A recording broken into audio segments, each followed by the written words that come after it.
Bonjour! Dans cette vidéo, vous pourrez découvrir l'interview de Thierry Lajoie, le directeur général stratégie et finance chez le promoteur immobilier Quartus.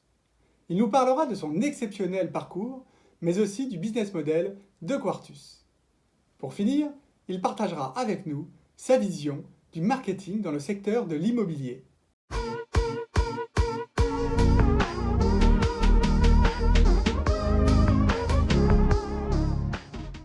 Bonjour, je suis Thierry Lajoie, le directeur général groupe de Quartus, un grand groupe immobilier.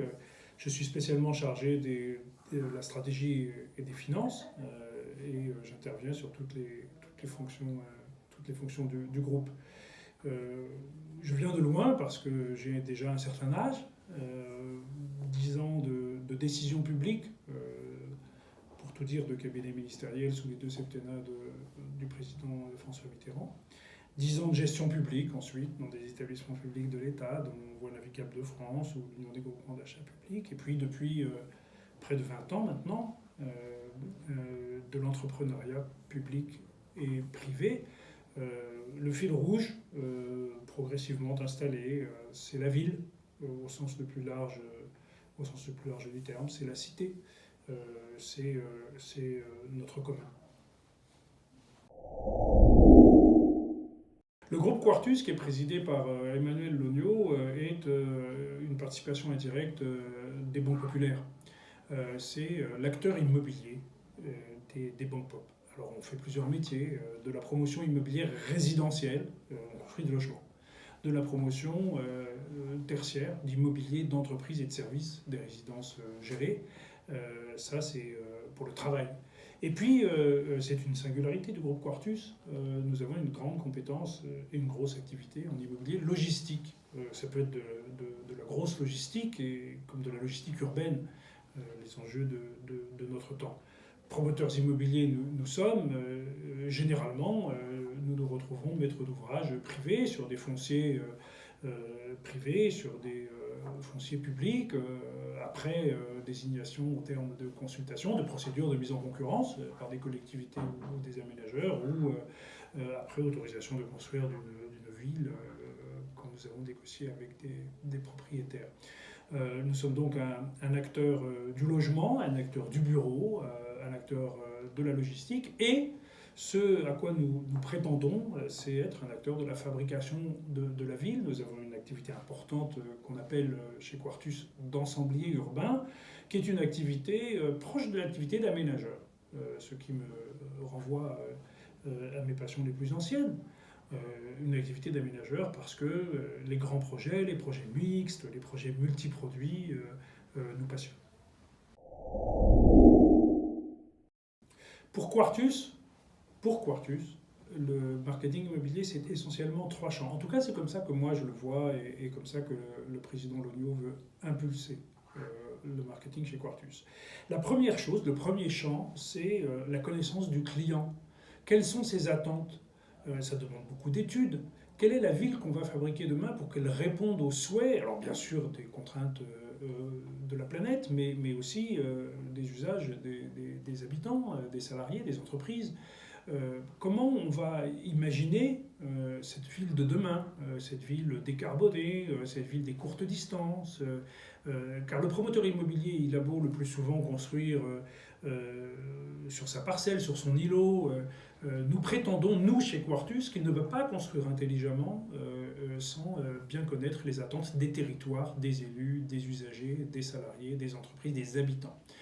Si bien que cette recherche des tendances, dans la mode on appellerait ça les tendanceurs, chez les marketeurs, peut-être on pourrait appeler ça les prosumers. Comment est-ce qu'on essaye, en avance de phase, de qualifier le produit qu'on va servir, adresser à nos cibles? Comment est-ce qu'il va bien correspondre au marché qui nous attend, mais surtout comment est-ce qu'il va être utile et bénéfique à la ville et à l'action de l'élu. C'est le premier champ, un champ de connaissance. Et cette connaissance du client, finalement, c'est une connaissance de l'évolution et de la fabrication de la ville de demain. Le deuxième champ, au-delà, c'est l'adaptation du produit, donc de la programmation, à ses attentes, aux clients. Là aussi, c'est du marketing. C'est singulièrement chez Quartus une démarche très importante de co-construction du logement, de co-construction du tertiaire ou de la résidence gérée, de co-construction du bâtiment logistique et singulièrement du bâtiment de logistique urbaine. Pourquoi est-ce que je dis ça? Je dis ça parce que le digital peut nous emmener assez loin, doit nous emmener assez loin.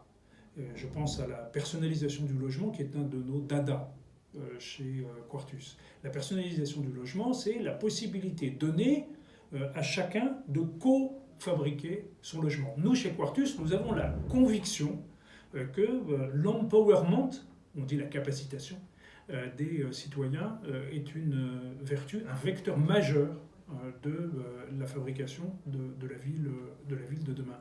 La plupart des familles, la plupart des entreprises, elles rêvent un produit à leurs mains. Et il n'y a aucune raison que ce soit ni la norme ou le règlement, ni le promoteur et le secteur privé qui dictent la forme d'habiter pour tout un chacun, ou la forme de travailler pour tout un chacun demain. Comment se rapprocher du souhait et de l'attente du client final, de l'usager final, c'est un de nos très grands enjeux. Cela demande beaucoup de recherche, cela demande beaucoup de modes action, de modes projet, mais ces modes projet ne sont pas tant intérieurs à l'entreprise ou en partenariat avec d'autres entreprises que avec le client final. Finalement, nous ne sommes rien pour décider que chaque enfant de France doit vivre dans une chambre de 9 mètres carrés, qu'il faille privilégier ou non une family room, que la cuisine doit être ouverte ou pas. Il faut rendre ce pouvoir-là et cette évolutivité du logement ou du bâtiment tertiaire aux citoyens, à l'entreprise. Ça, c'est un projet de Quartus et c'est une dimension extrêmement importante de notre marketing. Et puis la troisième dimension, elle est évidemment plus concrète, mais on ne peut pas la passer sous silence. C'est l'expérience du client, c'est le parcours du client. Ce sont les événements qui jalonnent la prise de commande du client. L'immobilier vit encore trop souvent sur un mode ancien. Je réfléchis, je cherche, je gère, je cible, je visite physiquement, présentiellement, je me décide. Non. Beaucoup d'autres industries sont passées à des méthodes différentes, à des méthodes qui mêlent le digital au contact physique. Et ce n'est pas la pandémie ou la crise sanitaire qui fabrique cette évolution. Si on connaît bien l'attente des clients et l'évolution des villes, c'est la première action. Si l'on sait adapter ses produits à l'attente de ses clients et si l'on met en place les moyens pour fabriquer ce que les clients veulent et pas ce que nous souhaitons. Et si enfin nous permettons aux clients de se promener dans leur rêve puis dans leur accession de chez eux, nous aurons tout gagné. J'espère que vous avez aimé cette vidéo. Si c'est le cas, merci d'avance pour votre pouce en l'air. Pour recevoir des informations relatives au marketing de l'immobilier, merci de vous abonner à notre chaîne. Si vous avez des questions, n'hésitez pas à les déposer dans les commentaires. Merci, au revoir et à très bientôt.